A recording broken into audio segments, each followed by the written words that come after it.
brave souls, to another episode of Field Trip Frights. This is the place where we delve into the most chilling true horror stories from field trips around the world. If you're a thrill seeker, or you just love a good scare, you're in the right place. Our tales are not for the faint-hearted. They are real accounts of adventures that took a spine-chilling turn. So, buckle up, as we take you on a terrifying journey deep into the heart of darkness. Today's episode is a real shocker. We're heading into a dense, seemingly innocuous forest with a group of unsuspecting students.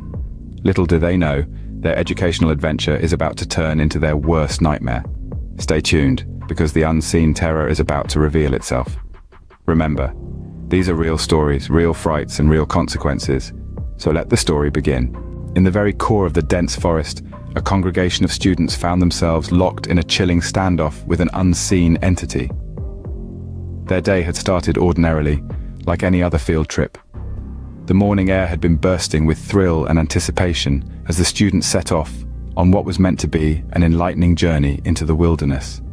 The forest, renowned for its sky-piercing trees and labyrinth of trails, was soon to expose a much more sinister side that no one had foreseen. As they delved further into the forest, the ambience took a drastic shift.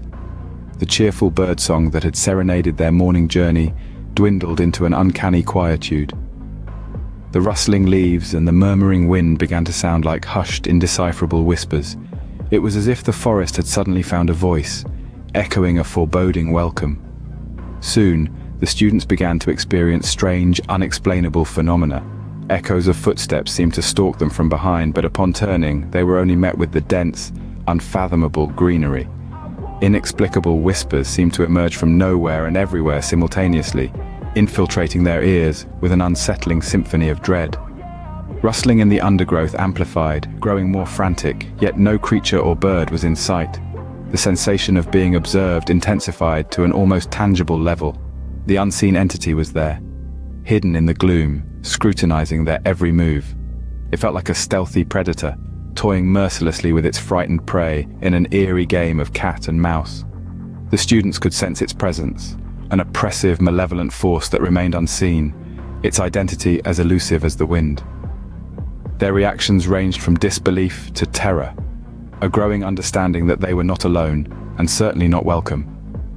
Desperate to leave, they attempted to retrace their steps, but the forest itself seemed to morph and twist, thwarting their efforts. Each path they took, each turn they made, only led them back to the same spot, like a cruel joke played by the forest itself. The forest had become a living maze, a labyrinth designed to ensnare them within its creepy, otherworldly grip. The terror escalated to a crescendo as the realization dawned that they were trapped, accompanied by an entity that reveled in their fear. The once vibrant and lively forest had transformed into a nightmarish maze, teeming with unseen terrors and paranormal phenomena. That night, the forest reveled in its dominance, resonating with the students' screams of fear that went unheard. Another group of daring students ventured to explore an abandoned asylum, oblivious to the chilling horrors that lay in wait. As they neared the formidable age structure, its darkened windows mirrored back at them like vacant eyes of a creature long passed into the realm of the forgotten. This was the remnants of a time when the understanding of mental health was primitive. The very air they breathed was heavy, soaked in tangible despair and abandonment. Unseen, icy fingers seemed to graze their skin, leaving trails of dread that made their spines shudder in response. Once they breached the threshold, the twisted, intricate corridors devoured them. The asylum stood as a crypt of lost lives, a silent testament to immeasurable human suffering. The cold spots they stumbled upon were not mere fluctuations in temperature. They were eerie echoes of a bygone era, chilling mementos of countless souls that once inhabited these desolate, sterile chambers.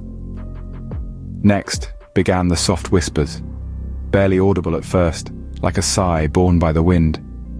But as they delved deeper into the asylum's heart, they grew in intensity.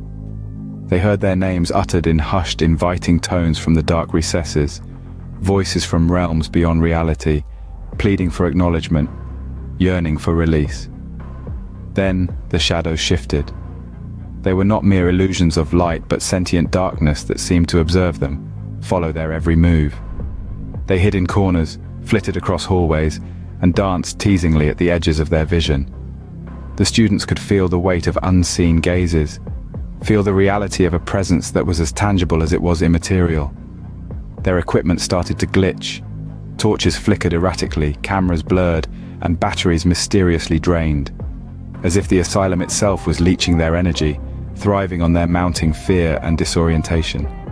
Students began to experience unexplainable illness. They reported headaches, nausea, and an overwhelming sense of fatigue.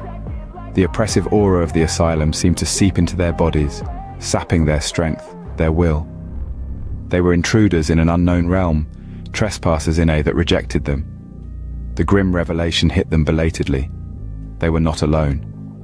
They were enveloped by the spectral remnants of past inhabitants, ensnared in an incessant cycle of torment and sorrow. They had ignorantly stumbled into a haunted echo chamber, a place where the walls whispered horrific tales of anguish and the shadows clutched their secrets with a deathly grip. In the end, terror drove them out. They fled the asylum, their earlier bravado replaced by stark fear. They left behind a place that stubbornly held on to its spectral occupants with a relentless grip, a place refusing to let go of its tormented past. The chilling memory of their encounter would linger long after the echo of their hurried footsteps had faded from the asylum's dusty corridors. As they retreated from the asylum, they carried with them a chilling reminder. Some places are best left undisturbed. As the students began their exploration, a chain of strange incidents started to take place that defied any rational explanation. Doors would not just close on their own, but would shut with a force that seemed to reverberate through the very core of the ancient hotel.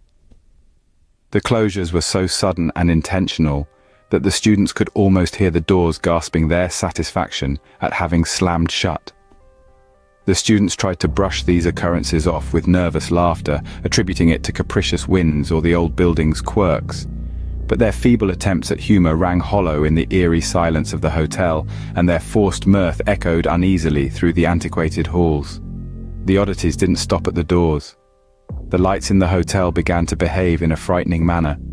They would flicker, not in the random way that you would expect from an aging wiring, but in an unnerving rhythmic pattern. It was as if the lights were pulsating in some sort of Morse code, a spectral language of light and dark that the students could not understand. They could feel their hearts thumping in time with the eerie strobing, a chilling symphony of fear that echoed through their beings. As the day wore on, the students started to notice shadowy figures that would appear and disappear in their peripheral vision. These apparitions were indistinct, yet unmistakably humanoid. Every time the students would turn their heads to confront these phantoms, they'd find nothing. But the sense of being watched was relentless, an insidious sensation that wriggled under their skin and made them jump at their own reflections. The chilling apex of their horror story took place in the dead of night. One of the students, a brave soul with a taste for the supernatural, found himself trapped in his room, alone. The lock hadn't been tampered with, the door hadn't been forced. It was as if the room itself had decided to keep him captive. As he sat on the edge of the bed, he began to hear whispers. At first they were soft, a gentle rustling that could have been mistaken for the wind. But the whispers grew into a cacophony of voices that seemed to emanate from every corner of the room. His heart thrashed against his ribcage like a wild animal, his breath coming in short, panicked gasps. The whispers became a deafening roar, a discordant symphony of voices that filled the room with an overwhelming sense of terror. Then he saw it. A figure, darker than the inky blackness around it, began to creep towards him. It had no discernible features, just a shape, an outline that seemed to absorb any light that dared to approach it. As it moved closer and closer, the whispers reached a fever pitch, an unbearable crescendo in his ears. The figure reached out, a dark appendage stretching towards him in slow motion. He could feel the chilling cold radiating from it, a cold that seemed to penetrate his very soul. As dawn broke, the door to his room swung open, as if released by an unseen hand. The student was found by his friends, his face ashen and his eyes wide with a terror that they had never seen before. The whispers had ceased, the figure had dissolved into the breaking day, but the horrifying memory of that encounter would be seared into his mind forever. The students checked out the next morning, their vibrant laughter replaced with a somber silence. Their youthful excitement replaced with a fear that they would carry with them for the rest of their lives. 3 field trips, 3 chilling experiences. Each story a reminder of the unseen horrors that lurk around us. We began our journey with the first tale, the unseen terror. A seemingly harmless venture into the forest turned into a nightmare as an unidentifiable entity stalked the group, its presence only felt but never seen. The chilling wind, the rustling leaves, the eerie silence, every element of nature seemed to conspire with this unseen terror, a grim reminder that not all that is unseen is harmless. Next, we wandered into the decaying halls of the abandoned asylum. Once a place of healing, it turned into a house of horror, echoing with the residual pain and torment of its past residents. The echoes of the past, the inexplicable cold spots, the unsettling feeling of being watched. The asylum stands as a stark reminder of the anguish that once resided within its walls, a chilling testament that some places are best left abandoned. Finally, we checked into the haunted hotel, a place where the line between the living and the dead seemed to blur. Paranormal activities, unexplained noises, fleeting shadows, all part of the hotel's charm. Each room, every corridor, seemed to hold a story, a spectral resident from a time long past.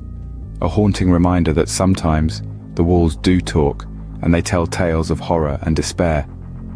These tales of terror, though diverse in their settings, share a common thread: the unseen, the abandoned, the haunted. They remind us of the chilling reality that horror is not always found in dark corners or under your bed. Sometimes it's right there, in the most unsuspecting places, waiting for the right moment to reveal itself.